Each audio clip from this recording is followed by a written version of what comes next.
Giants group of Nashik pride प्रस्तुत grace lifestyle exhibition, जेथे आपण खरेदी करू शकताय ज्वेलरी, ॲक्सेसरीज, साड्या, कपडे, राख्या, गिफ्ट आर्टिकल्स, खाद्यपदार्थ, गृहोपयोगी वस्तू आणि बरंच काही।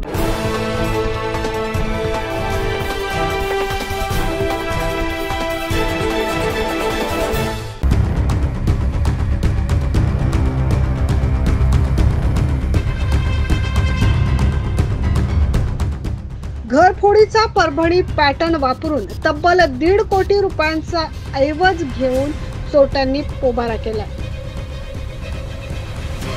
ही घटना घडली आहे नाशिक मध्ये। पाहूया सविस्तर बातमी। कर्मवीर भाऊसाहेब हिरे यांची नात माजी नगरसेविका डॉक्टर ममता पाटील यांच्या फ्लॅट मध्ये ही धाडसी घरफोडी घडली आहे। ममता पाटील यांच्या फ्लॅटचं कुलूप तोडून 3 चोरट्यांनी तब्बल 1,56 लाखांचे दागिने, मौल्यवान हिरेजडित वस्तू यांच्यासह रोकड लंपास केल्याची घटना घडली। मंगळवारी पहाटेच्या सुमारास शहरातील राका कॉलनी येथे ही घटना घडली।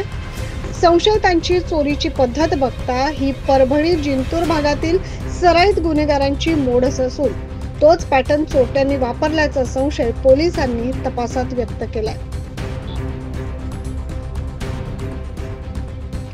या टोळी जालना परभणी भागातील विशिष्ट जमातीकडून बनवलेले आणि खास घरफोडीच्या हत्यारांचा वापर केल्याचं या सीसीटीव्ही मध्ये दिसून आलं।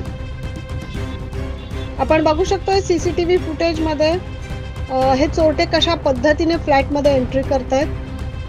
सीसीटीव्ही फुटेज वरून हा संपूर्ण प्रकार निश्चितपणे डॉक्टर पाटील यांच्याशी संबंधित परिचित व माहितीगारांनीच केल्याचं प्रथमदर्शनी दिसून येतंय। पोलिसांनी तसा अंदाज देखील वर्तवला। याबाबत माजी नगरसेविका ममता पाटील यांचे भाऊ यांनी अधिक माहिती दिली आहे। आज पहाटे म्हणजे 6 ऑगस्टची पहाट 3-3:30 वाजता इथे नौका रेसिडेन्सी जैन मंदिरासमोर शरणपूर रोड इथे आमच्या भगिनी डॉक्टर ममता शैलेंद्र पाटील, ज्या नाशिक महापालिकेच्या माजी नगरसेविका पण आहेत, त्यांच्या घरी सदर ही घटना घडली चोरीची। आणि 3 चोरांनी येऊन बऱ्यापैकी दागिने असतील, रोकड असेल असा ऐवज लांबवला। या घरफोडी प्रकरणी सरकारवाडा पोलीस ठाण्यात गुन्हा दाखल करण्यात आला असून घटनेचा पुढील तपास सरकारवाडा पोलीस करतात।